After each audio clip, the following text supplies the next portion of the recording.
wrong for him, and as they've left the B bomb site to hunt that nice shot by Jane.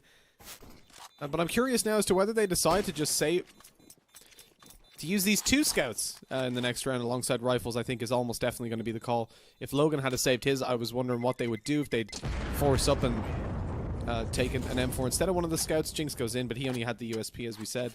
But ideally for Team Heretics, their focus should be on winning this round, of course, because you don't want to allow for Sprout to be getting off to a 4-0 lead and most likely a 5-0 off the back of it. Well, now they have the option to split towards A, which will be so difficult to hold.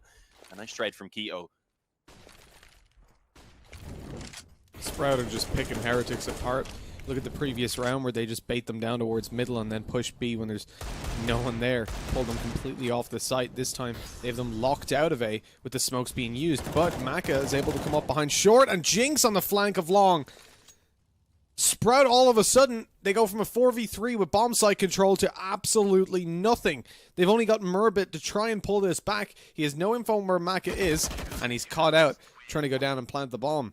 David B is essentially the player that if you've got a weapon of value less than 3,000, he's the one that takes it all the time if you're on a full buy. Oh, they line up as well! Murbit doesn't know there's a second player there. That is the one tiny upside. The downside, it's Maka. He's got an AWP. So even if he was to hide and let them buy, he'd find 1 kill probably at most. He's been spotted now, and a wallbang is going to be more than enough to take him down, but it's a clean headshot by Searson. David P thinking about going through that smoke, but he realizes quite quickly that's not the right call. Oh, no, there's a flash. Apparently not. Oh!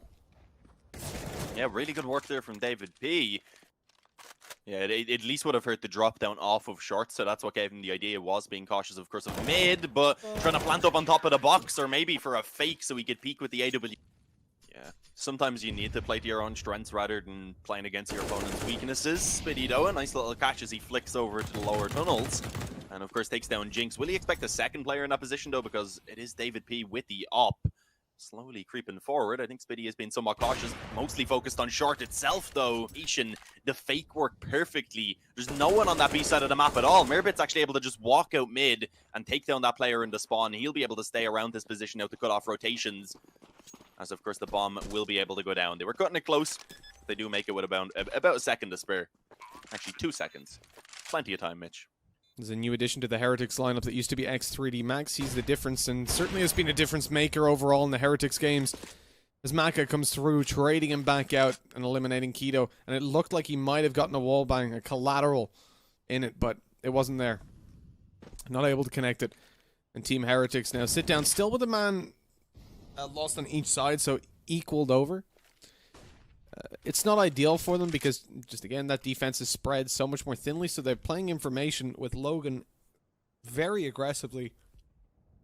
Excuse me, very aggressively securing A long. Oh, and even going out afterwards drops the bomb. That's so much information with 36 seconds left. David P pushes down, and with, okay, 30, they can still go back through short if they want to. They're not forced to push long, but they want to. Oh, this is going to work out so poorly for them. Logan and David P here. David picks up one. Logan's going to swing out. Oh, the timing isn't great for him. But Searson's all alone and 15 seconds left. He has to go. He has to start pushing or go somewhere because if he's caught after time, he'll get no money and no AWP. They're completely pincered around him. He finds one, but that's all. And Logan has that read. He wants to get aggressive and catch them off guard. Tucked in the corner. Takes a little bit too long to find the first kill. Bavin's there with the trade and switches to the AK of his fallen comrade. Up pick for Searson, and that's it. Now a man advantage for Sprout. Maka up close, throws a flash, and goes through it. This is a very brave play with the AWP, but it's working out. He's completely cleared short. He's coming up behind them. They have no idea, but eventually they look back towards it. They sense something's up. They don't know a second player's there, so Jane is able to pick one. But here comes the peak. 3 players looking at him, and not a goddamn chance. It's all on Jinx. The smoke. The second his gun barrel is spotted, Keto will be ready. Fully focused. Oh, he's trained in on this position, of course. Oh, they actually be able to, I was going to say, trade spots. Sprout, of course, with a similar idea. Nice headshot, though, being found by Logan. Just one molly. Players spotted in B. They know what's happening now. Spams through the smoke. Damaged by Jinx. They were lined up, and Searson went down to 65 HP as they start to rotate on A. The aggression's coming through from Maka. Not expected. Catches Murbit by surprise. It's definitely more than worthwhile to parry over these 2 weapons. Keto, of course, needing a drop, which will probably be given over by Favin. Although Saracen having more money could also do so, but I was thinking maybe he wants to save that extra money for and off if it's needed again. And then, here we go. Yeah, Favin actually drops his AK over, buys one for himself. Can rebuy the utility, a good buy going to be coming in overall here from Sprout. They keep a little bit of spare money in the bank, but overall, it's a pretty difficult position here for Sprout. If they do lose this round, they could be looking at an eco. So a good opportunity here for Team Heretics. If they can take this, they may be able to bring it back up to a 7-7 scoreline. But look how quick Favin is just sprinting up short. He has some assistance from behind as well, but he's already managed to rip off the head of one opponent. It's Maka who goes down early on. 5-on-4 this time goes in favor of the T side early on, and Keto dropping into the spawn. Yeah, it was spotted, of course. He did manage to at least find one kill, which actually completely opens up mid. So that was a worthwhile one-for-one trade right there. With the loss bonus, they should still be able to drop over some weapons. So yeah, David and Logan will be able to do so. Not going to have the op, of course. David P got tagged on his crossover towards B, and then Maka crossing back over. Okay, it's a good return. Baiting them in as well. Jinx looking to take it. The rotating in, the steps are heard. Jinx is calling it. Lots of nades coming out as well. Favin's taken down. The flash fades away. Searson trying to take him. He knows he was up on top of the box. Doesn't see him there. Now he's caught in the corner. That all takes the kill every single time. Molotov up towards the window. Smoking the cross. Jane's just going to go through it. There's only two players. Nice flash. Good support coming through from David P. But he's all alone now to try and clutch it back as the plant is going to be tapped. It's stuck. Murbit survives. He gets away behind the box. And David P doing the damage. Just hitting him in the shoulder or the elbow again and again. Yeah, this is a decent amount of rounds, though. If they can bring it up to 7, especially, I think Team Heretics will be pretty happy with how the half is gone. 9-6 for Sprout would be a good position, though, for the Germans, of course, with it also being their map choice.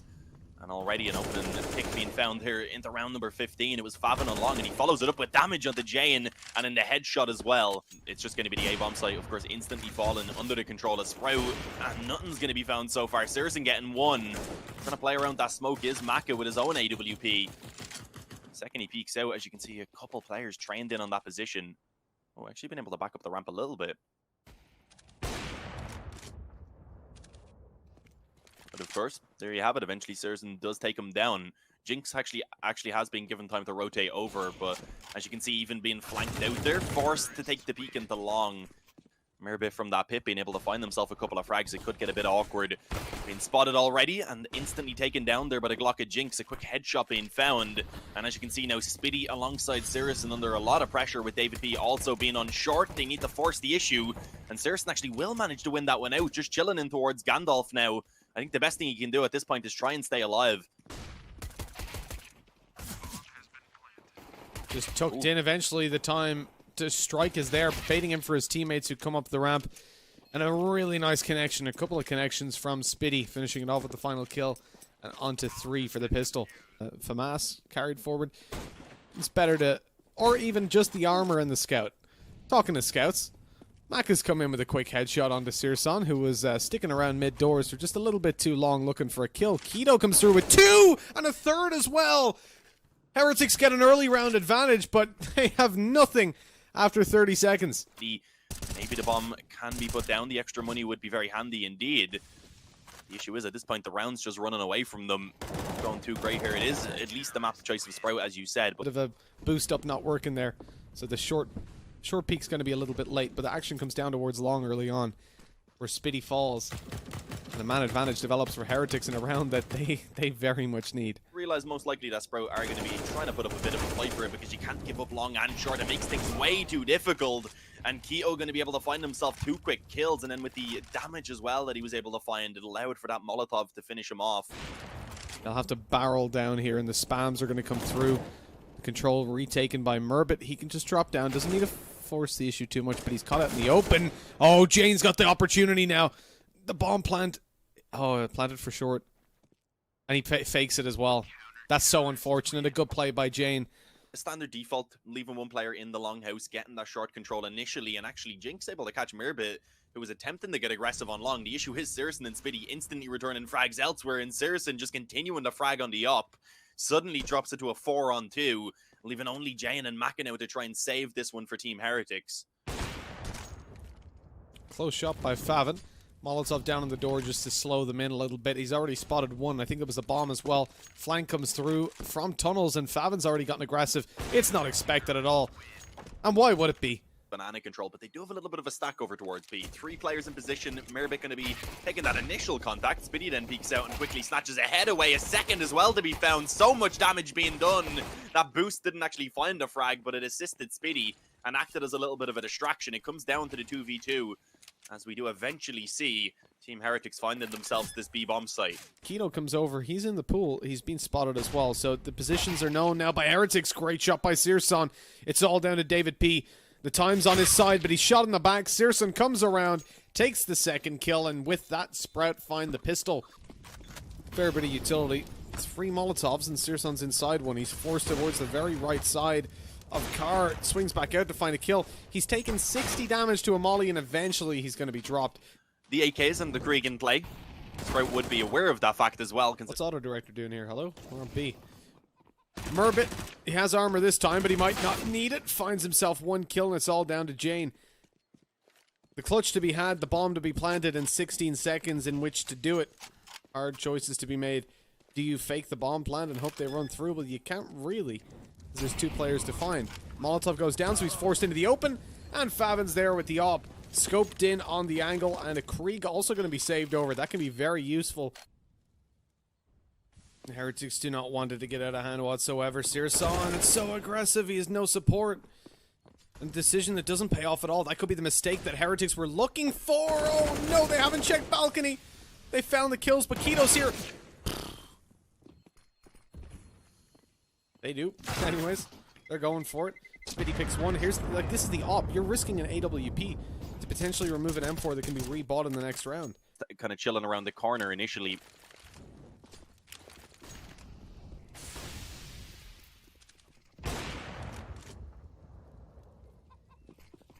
Here's by Searson. Like, with Searson finding that, though, Sprout are still massively ahead. Spitty falls. Okay, they know where Searson is as well. Towards the back of the side, completely isolated. Favin is trapped behind the smoke. Good flashes coming over from his teammates, though. He's, oh, survives a little longer, but eventually goes out a little bit over aggressive. Searson with the AWP is going to stop them planting. At this point, they can't really afford to do anything about it. Merbit lands both the final kills as well. And in that situation, unless you were actually spectating them. I was myself, so not too sure. Good shot by Favin. They're actually been able to drop Maka over towards Banana. Once again, the aggression down mid as well towards bench. Not expected. It allows for a bit of damage to be found. But overall, it's actually gone pretty well for Team Heretics here. Could have just used the pistol. Oh, scopes in, and now, of course, his position known. Very unfortunate on the timing, and with both of his teammates going down, they know where he's positioned. Still can get a buy, and then 2 weaker weapons. It's not incredibly strange to see. Oh, did Searson just spotted him, right? I don't think he realized. Yeah, he did realize, but it was a little bit after he unscoped, unfortunately. I think it kind of clicked in his brain. Keto down Way below. Back now. Searson's on site with the AWP, so he's kind of sectioned in. Oh my god! Jinx takes some 180s over to Keto, and the bomb plant with so little time. Sprout. How do they look so much better when they've got USPs? A very consistent level. And then he kind of has his moments where he steps it up even further, but in general, you don't see these bad games from him.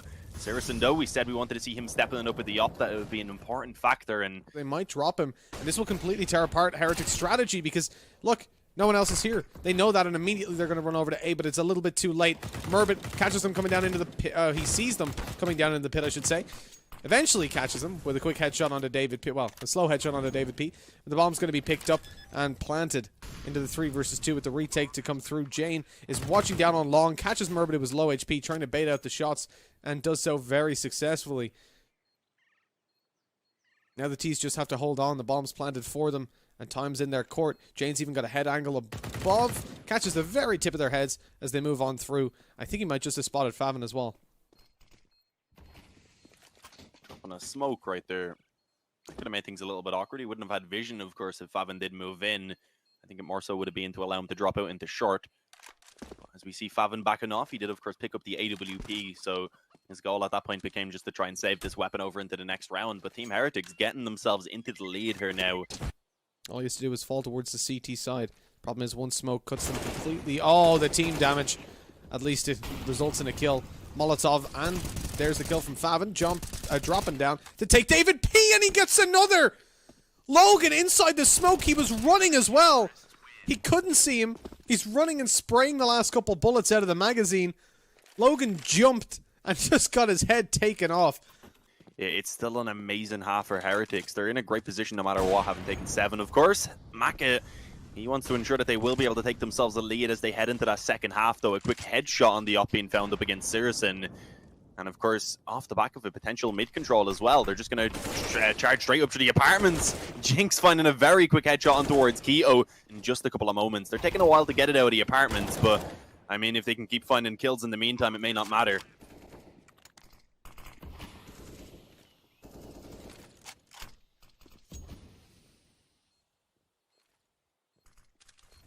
Oh, unlucky. He spots out the grave is clear, but then Maka rises up from the ground, comes up behind the wall and catches the frag. It's all onto Favin.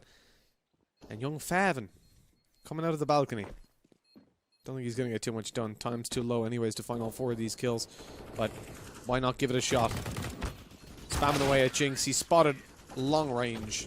Taken down by absolutely everybody shooting at him. Bit of damage early on has gone in their favor as well. Logan up in the apartments. 2 players actually doubled up. And they will be able to find the trades going in their favor because they also had that CZ positioned in towards Boiler. The issue is they've actually lost that B bomb site in the meantime. Trying to peek down Banana is a dangerous game when you are alone. Favin thinks again about going up fully aggressive and playing solo. As they begin to barrel in, they don't even check their close right, so if he had been there, he could have done some major league damage. 2 kills to come in for Sprout, as it's all down to David P. CZ in hand and no armor. He wants to make it towards Pool before he takes a fight, but he's not going to be afforded that luxury. Fades into the smoke, but Spitty's aware of it. And as he closes in, catches a bit of an off angle. David wasn't ready for it. From Team Heretics trying to contest that, and they're actually just going to go straight towards the bomb site now. Keto trying to wrap around with the shotgun up in the apartments.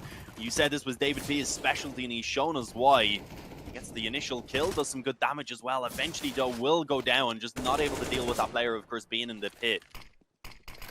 And now in a 3-on-3, somehow, though, with Jinx still in the graveyard, the bomb is being planted. And actually, he ends up taking a quick frag on the Cirrus and a dink as well before going down. Power of the AUG. AWP retrieved by Favin. It's the right call.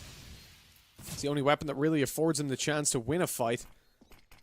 As he drops down, he's heard. Pre-fire goes through, but Spitty's able to take a kill beforehand. It doesn't matter at all. Logan, it takes Logan a second to realize they're all dead. Spitty's making up for it at least. Oh, well, there we go. As I say, that 20th kill on the board in the 20th round. 21st round, but, you know, whatever. Logan just ran through that banana smoke, though. It's a ballsy play. Oh, okay, nice return by Maka on the A site, where they've already pushed completely up long. Flash goes through. This is going to be a really good peek, but no, it's not. Maka's caught behind a smoke and spammed to death. David P isn't expected to be here this quickly, though. He hears the steps. Now's his time to pounce. Finds one. There's the second on the spray down. He's not good for any more. It's all down to Jane. 1 versus 2. Oh, there is also Favin up close. Oh, yeah, it turns around. No head armor for the M4s on Logan and Jane. That armor won't really matter at all. It's not necessary in a round like this. Up goes Searson. They're faking over with a little bit of utility. Matter of fact, though, we're just seeing Spitty stick with him. Maybe trying to bait out the push. Push comes in on A, and although it's baited out, Keto falls to it. David P up close with the auto shotgun. Looks to make a play towards middle. He's hearing steps and utility being thrown over. He knows at this point they're going to be coming. All he has to do is sit down and wait for him. And the auto shotgun. Oh my god, what is this shot from Favin? He didn't even see him until he was on the floor. Just reaction, flick, and shoot. Takes him down. It's all on to Jane. I thought David P was making the big play there. I thought that was going to be the 2 players on mid. Shut down, bomb dropped in round 1. But no. Favin had different ideas. Over 16 to 10. It has to be now where they make the stand, and that's not the way. The auto shotgun peeking towards middle, obviously not looking for a kill, looking for information. Sadly, that information came at a very high cost. And of course, qualifying to ESL Pro League Season 10. And it's looking quite likely for them to bring it up the map point right now. But the information will be conveyed. The shot will be taken. And here it is. They've given away their position. Now they're going to be taken down. Keto comes around for the second. And the pit players are executed. But today only one team gets that seat, and it's looking like Sprout as they come in with one final full by Team Heretics again on SMGs, and they're losing players everywhere. Maka pulls back at least one, though, on the aggression down middle. He's coming up behind them, and the B players are holding their own. Yeah, James low, though, trying to take that repeat again. It doesn't work out. Two opponents are on low HP. Doesn't expect that a player is going to be hanging around in towards the spawn, though, so that is going to be an easy finish for Favin. And indeed, there it is, 2-0 for Sprout as they qualify for ESL Pro League Season 10.